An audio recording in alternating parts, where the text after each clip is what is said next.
Bonjour à tous. Merci pour l'invitation renouvelée à venir intervenir aux États généraux des RIP. Pour vous présenter quelques points d'actualité et éléments de situation vus du régulateur. Je commencerai par quelques mots sur la couverture mobile. Le mobile n'est pas le cœur de sujet des États généraux des RIP. Mais néanmoins, la couverture mobile est quand on parle de connectivité, d'aménagement numérique des territoires, l'accès à la couverture mobile est une demande extrêmement forte de nos concitoyens. Et il me semble quand même souhaitable d'en dire un mot. Les opérateurs, le gouvernement et l'ARCEP sont arrivés, je pense que vous le savez, en début d'année dernière, début 2018, à un accord sur les conditions à la fois de renouvellement d'un certain nombre de fréquences et d'engagement, transformé en obligation, d'amélioration de la couverture mobile sur le territoire. Cet accord a été désigné sous le terme de New Deal mobile, dans l'idée qu'il s'agit d'un nouveau paradigme. Le gouvernement a souhaité, accepter en quelque sorte, s'inscrire dans un paradigme où, en contrepartie de ces fréquences, il n'a pas demandé, comme il avait pu le faire les fois précédentes, des montants de redevances importants de la part des opérateurs, mais à la place demander aux opérateurs de faire des efforts très importants en termes d'amélioration de la couverture mobile. Vous retrouvez les grands axes de ces engagements devenus obligations d'amélioration de la couverture mobile. Vous avez, donc, qui sont schématisés à droite sur cette diapositive, 4 points qui sont plutôt là des grandes obligations, je dirais en mode classique, la généralisation de la couverture 4G sur le territoire, donc l'équipement de l'ensemble des sites mobiles en 4G d'ici fin 2020, une amélioration de la couverture des axes de transport, à la fois les axes ferroviaires et les principaux axes routiers, l'amélioration de la couverture à l'intérieur des bâtiments. La demande sociétale de plus forte, c'est d'être couvert partout, et en particulier à l'intérieur. La majorité des appels et des connexions mobiles se font à l'intérieur des bâtiments, et donc la demande est forte, y compris d'utiliser une nouvelle technologie, notamment la capacité d'acheminer appels et SMS sur les réseaux data, parce qu'il y a le Wi-Fi. Et dernier point, améliorer progressivement la qualité des réseaux mobiles, obligation extrêmement structurante, notamment de renforcement de ce qu'on appelle les zones de bonne couverture, un changement de standard dans l'évaluation de la couverture mobile, la généralisation de la bonne couverture mobile. Ces 4 points sur lesquels se sont engagés les opérateurs, en complément d'un 5e, qui lui est un nouveau paradigme. Les 4 premiers, on est plutôt sur du déploiement opérateur à leur initiative. En complément, on a le dispositif de couverture ciblée, qui est la faculté donnée au territoire de choisir où de désigner où sont les besoins de couverture mobile et de demander aux opérateurs de déployer à cet endroit. Et donc les opérateurs sont engagés chacun à couvrir 5000 zones supplémentaires sur le territoire via l'implantation à chaque fois d'un pylône mobile. Plus 1000 pylônes, 500 Orange, 500 SFR pour des besoins de couverture fixe. Ces différents engagements ont été, depuis cet accord de principe intervenu 2018, transformés en obligations dans les autorisations d'utilisation de fréquences des opérateurs, via les autorisations qui concernent justement la réattribution de ces fréquences, qui ont été à l'issue des procédures formelles délivrées aux opérateurs à l'automne, en novembre, et éléments complémentaires, et qui était aussi l'objet de cet accord et de l'engagement des opérateurs. Ces autorisations de fréquences commencent à partir de 2021 ou 2024, puisque c'était les échéances des autorisations actuelles. Les opérateurs se sont engagés, ça a été transformé en obligation, à ce que ces obligations commencent dès aujourd'hui, et non pas en 2021 et 2024. Et donc les autorisations d'utilisation de fréquences des opérateurs mobiles ont été modifiées.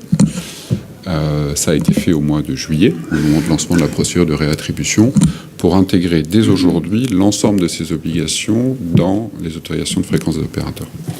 Donc l'ensemble de ces éléments sont, depuis l'automne, on va dire, désormais juridiquement opposables aux opérateurs et contraignants. S'agissant d'obligations opposables aux opérateurs, l'ARCEP est chargé de leur suivi et de leur contrôle. 2 outils que nous mettons à disposition de tout le monde, du grand public, des acteurs publics, pour suivre l'avancement de ces différents éléments. Le premier, c'est le site Mon Réseau Mobile, sur lequel vous trouvez la couverture des 4 opérateurs mobiles, qui permet aux utilisateurs de se renseigner sur la couverture de chaque opérateur, de comparer, de faire un choix informé sur leur opérateur. Le second, qui est le tableau de bord de suivi de l'avancée du New Deal, qui, sur chacune des obligations que je citais précédemment, fournit un suivi opérateur par opérateur sur l'avancée de la mise en œuvre de ces différents éléments. Il me semblait utile de redonner ces quelques éléments sur la couverture mobile. On a un programme très substantiel qui est mis en place, dont la mise en œuvre est progressive, mais qui avance et qui est essentiel pour la couverture des territoires. Je passe ensuite au déploiement des réseaux fixes. Concernant le déploiement des réseaux fixes, je présente cette diapositive mise à jour que j'avais déjà présentée l'an dernier, qui je trouve fournit un bon récapitulatif de la situation. Je l'explique progressivement. Vous avez sur le graphique les 3 grandes barres horizontales qui sont les 3 grandes zones de déploiement de la fibre, puisqu'on parle ici du déploiement FTTH. En haut, les zones très denses, donc les 106 communes les plus denses de France sur lesquelles le déploiement de la fibre, la mutualisation de la fibre se fait uniquement à l'intérieur des immeubles. Au milieu, la zone moins dense d'initiatives privées, autrement qualifiée zone AMI, sur lesquelles l'essentiel déploiement est le fait d'Orange et d'SFR. Et en bas, la zone moins dense d'initiatives publiques, la zone RIP, sur lesquelles les déploiements sont faits par les réseaux d'initiatives publiques pour l'essentiel, en tout cas l'extrêmement grande majorité, dans le cadre des réseaux du plan France Très Haut Débit. Les parties coloriées des différentes couleurs représentent les locaux. Donc on compte en locaux, les locaux qui ont été rendus raccordables, c'est-à-dire les locaux pour lesquels le réseau FTTH est présent et les habitants ou les entreprises sont capables de souscrire. La couleur représentant à chaque fois l'opérateur, ce qu'on appelle l'opérateur d'infrastructure, celui qui a déployé le réseau. Donc dans les zones très denses, on a aujourd'hui pas très loin de 85% des locaux qui sont couverts. Le déploiement se poursuit. On est dans les zones, je dirais, les plus... Dans la fin de cette zone, il reste essentiel que le rythme se poursuive pour que l'unité de l'abscisse, la 5, 10, 15, ça correspond à... On est en millions de locaux. C'est en millions de locaux, hein, d'accord. En millions de locaux, et donc les locaux sont soit les logements, soit les implantations d'entreprises. Donc voilà, la zone très dense, on a de l'ordre de 6,5 millions de locaux. On a passé les 5 millions, il faut la finir. À chaque fois, la partie coloriée représente l'opérateur, la partie assurée, et la petite flèche, représente où on en sera dans un an, si sur les 4 prochains trimestres, on tient le rythme qui a été celui des 4 derniers trimestres. Donc les flèches rouges vous présentent un peu la vitesse de déploiement sur chacune des zones. Et le hachuré gris vous dit une sorte de projection, tout en sachant que, comme le souligné les interventions de la table précédente, on est plutôt dans une phase d'accélération qui est nécessaire. Et donc si les choses se passent correctement, on devrait être dans un an un peu plus loin que là où nous amène la flèche rouge. En tout cas, c'est ce qu'il faut espérer. En zone moins dense d'initiatives privées, c'est la zone aujourd'hui sur laquelle se concentrent la plupart des déploiements. C'est là que la croissance est la plus rapide. C'est la zone sur laquelle Orange et SFR se sont engagés à avoir rendu raccordable ou raccordable sur demande l'intégralité de la zone d'ici fin 2020.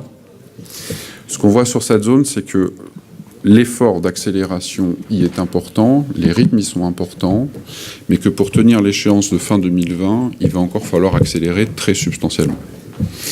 C'est un point sur lequel nous sommes attentifs. Les opérateurs ont pris des engagements opposables. J'y reviendrai dans les diapositives suivantes.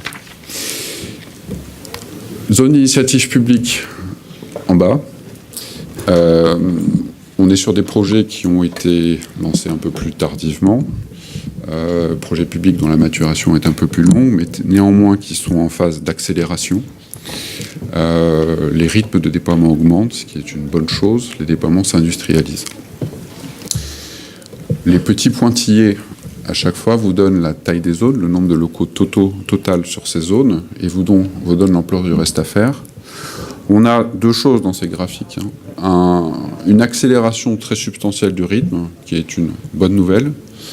L'industrialisation est là, l'accélération est là. Maintenant, le reste à faire est aussi extrêmement substantiel. Petite illustration, il y avait hier et avant-hier de mémoire, ou hier et aujourd'hui, le FTTH, la conférence du FTTH comme s'il à Amsterdam. Je lisais dans des tweets que KPN, l'opérateur historique néerlandais, avait annoncé qu'il allait couvrir 1 million de locaux supplémentaires en FTTH d'ici fin 2021. 1 million de locaux, comme le soulignaient les intervenants de la table ronde précédente, c'est ce qu'on fait désormais en France en un trimestre. Je pense que ça donne la mesure du rythme qu'on atteint, tout en sachant que pour tenir les objectifs, il va encore falloir remonter au-delà et plus proche de 1 250 000, 1 300 000 locaux par trimestre. On est réellement sur un enjeu d'industrialisation et de chantier industriel. La partie droite du graphique vous donne l'autre versant, au-delà des opérateurs d'infrastructures qui déploient, sont les opérateurs commerciaux, les opérateurs qui viennent utiliser ces réseaux mutualisés pour fournir du service à l'utilisateur final, ce qui est in fine ce à quoi servent ces réseaux. Les dégradés de couleurs vous donnent le nombre d'opérateurs présents. Ces réseaux sont faits pour être mutualisés, pour être multi-opérateurs, pour qu'il y ait plusieurs offres de services pour l'utilisateur final, avec un principe à la base de mutualisation passive du réseau. Ces taux augmentent progressivement, ce qui montre que le système fonctionne. On a déjà en zone très dense 40% des utilisateurs qui ont accès à 4 opérateurs, ou avec 4 opérateurs présents en passif. Ces taux augmentent aussi en zone d'initiative privée. La zone d'initiative publique a longtemps été le point d'attention avec l'enjeu de la commercialisation de ces réseaux. La commercialisation se fait, progresse, je pense que c'était le message de la table précédente. Le point, je dirais, significatif, c'est l'apparition du 3e niveau de bleu, celui qui a 11% en 3 opérateurs, qui traduit concrètement l'arrivée de plusieurs opérateurs commerciaux en passif sur le réseau, et donc la commercialisation progressive de ces réseaux. Les choses avancent, c'est une très bonne nouvelle. Nous aussi, il faut qu'on accélère. Comme l'a été souligné, reste 6 slides en 3 minutes. Les autres vont plus vite. Comme l'a été souligné, le FTTH est un enjeu industriel sur le déploiement, c'est également un enjeu industriel sur l'utilisation des réseaux par les opérateurs commerciaux et qui fonctionne, comme ça a été dit, sur le fait que le modèle est standardisé, le produit auquel accèdent les opérateurs commerciaux est relativement normalisé, les conditions dans lesquelles ils y accèdent, y compris les tarifs, sont relativement standards, ce qui permet l'accélération actuelle. C'est un élément important, c'est un élément clé du fonctionnement du modèle, c'est important qu'il perdure. Donc ça, c'était la photo. Quelques éléments sur ce qui a été l'action de l'ARCEP pour avancer sur ces questions. Améliorer les offres d'accès au génie civil. L'accès au génie civil est un élément clé pour améliorer les déploiements. Le génie civil d'Orange, qui est un élément essentiel. Orange, en résultat de la dernière analyse de marché, a mis en œuvre sa nouvelle offre de référence, qui est la version 5 de l'offre GCBLO début décembre.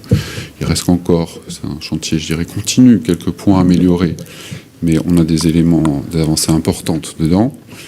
Même chose sur l'accès au poteau électrique, au réseau d'Enedis. Enedis a amélioré les conditions d'accès à son offre. Il reste des choses à travailler. C'est un enjeu. Deuxième point, la cohérence des déploiements des réseaux FTTH. Ça a été une préoccupation ces derniers temps. On avait des déploiements, je dirais, qui n'étaient pas cohérents les uns avec les autres. L'ARCEP, comme elle l'avait annoncé, a adopté cet été une nouvelle recommandation sur l'articulation et la cohérence des déploiements FTTH. Celle-ci, je dirais, produit son effet, les choses se sont tassées, c'est un point sur lequel nous resterons attentifs. Troisième point, qui est celui du bas de la slide. Nous avons commencé à contrôler le bon respect par les opérateurs des règles de complétude. Le déploiement des réseaux FTTH est basé sur une notion de poche.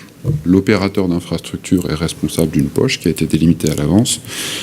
Les règles incluent le fait qu'ils doivent traiter l'intégralité de cette poche, à partir du moment où c'est lui qui fait, il est le seul en capacité de faire. L'ARCEP a le cadre réglementaire donne un délai aux opérateurs pour assurer le bon respect de ces règles de complétude. Les déploiements qui ont commencé il y a le plus longtemps commencent à arriver dans la zone où ces règles s'appliquent. L'ARCEP a commencé à les contrôler. Il a pu être annoncé en particulier que l'ARCEP avait été amené à mettre en demeure Orange sur cette question. On commençait l'examen par Orange parce que c'est Orange qui avait le plus gros volume, parce que c'est Orange qui déploie le plus. D'autres contrôles sont en cours, d'autres procédures sont en cours et d'autres actions pourraient suivre. C'est un point central du cadre. Il est extrêmement important de notre point de vue et on y attache une importance très forte. Les opérateurs Orange et SFR se sont engagés sur des calendriers de déploiement en zone AMI. Une échéance importante fin 2020, je l'ai mentionné. L'ARCEP, après avoir rendu un avis au gouvernement sur les propositions d'engagement des opérateurs, après que le gouvernement ait accepté ces engagements, et donc les ait formellement rendus opposables, l'ARCEP est responsable désormais du contrôle du respect de cette obligation. Elle a commencé depuis 3 trimestres. Chaque trimestre, dans notre observatoire trimestriel, nous incluons un suivi de l'avancée de cet engagement. Vous trouvez là les 2 graphiques qui donnent sur chacune des zones concernées, pour chacun des 2 opérateurs, le nombre de locaux qui ont été rendus raccordables sur cette zone. Le petit triangle bleu et le petit rond vert à droite vous donnent la cible à l'échéance de fin 2020. Nous serons extrêmement attentifs au respect de ces obligations par les opérateurs. Les AMEL, comme vous l'avez mentionné lors de la table précédente, le gouvernement a lancé un dispositif dit AMEL pour sonder une initiative privée, la capacité de l'initiative privée à faire certaines zones qui étaient initialement dans la zone d'initiative publique. La petite frise vous résume le séquencement de ce mécanisme d'AMEL. L'ARCEP intervient en avis sur les propositions d'engagement, puisque le gouvernement a fait le choix que ces AMEL s'appuient sur des engagements 33-13, donc qui sont in fine rendus opposables. L'ARCEP a un avis à rendre sur les propositions d'engagement. Nous avons été saisis formellement par le gouvernement sur les premières propositions d'engagement L33-13 que nous sommes en train d'examiner. Dans le cadre de cet examen, nous serons très attentifs, comme je l'indiquais, à ce que ces projets de déploiement d'initiative privée s'inscrivent bien dans le modèle qui aujourd'hui fait le succès, l'accélération, l'avancement des déploiements fibres sur le reste du territoire. Il nous semble extrêmement important que ce modèle qui aujourd'hui fonctionne et donne des résultats en soit renforcé. Ce sera un point extrêmement important dans l'évaluation par l'ARCEP des propositions d'engagement qui lui sont soumises par le gouvernement et sur lesquelles elle est amenée à rendre un avis. Dernière chose, carte fibre et les publications de l'ARCEP en termes de suivi des réseaux fixes. Depuis 1 an, nous, lors de les publications de nos observatoires trimestriels, nous mettons à jour une carte de suivi des déploiements en fibre optique. Cette carte aujourd'hui a plusieurs volets. Vous avez ici le premier volet qui est centré sur le Calvados. Un suivi des taux de couverture fibre à la commune.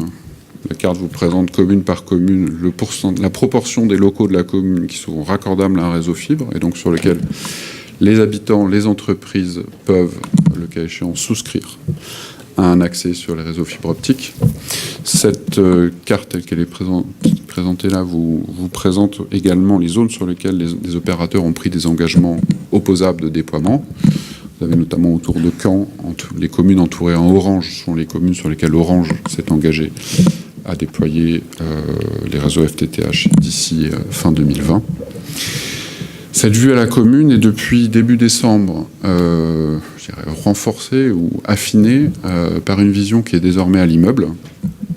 Quand vous zoomez sur la carte, vous avez aujourd'hui accès à l'information à l'échelle de l'adresse, à l'échelle de l'immeuble, sur quels sont les bâtiments qui aujourd'hui sont raccordables au réseau fibre ou quels sont les bâtiments qui ne le sont pas encore. qui permet sur l'ensemble du territoire d'avoir un suivi sur où on a les déploiements, quel est le statut du déploiement sur une zone et où est-ce que les habitants, les entreprises peuvent souscrire à la fibre. Et donc ça, chacun ici peut accéder à cette information, peut rentrer sur cet observatoire. Cartefibre.arcep.fr, la carte est en ligne.